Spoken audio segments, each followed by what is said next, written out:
ADB, or Android Debug Bridge. It's a command line utility included with Google's Android SDK.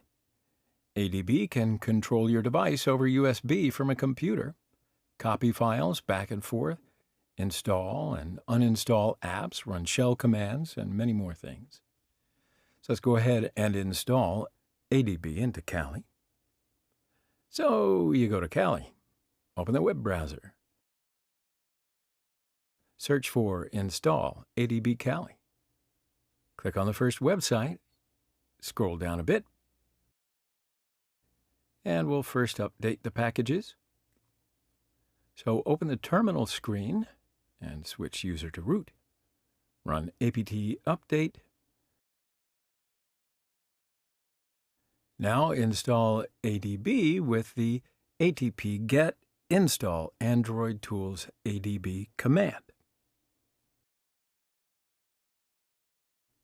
And you might have to wait a bit. All right, so installation is completed successfully, so we can run ADB. And have a look at this. These are the options for ADB.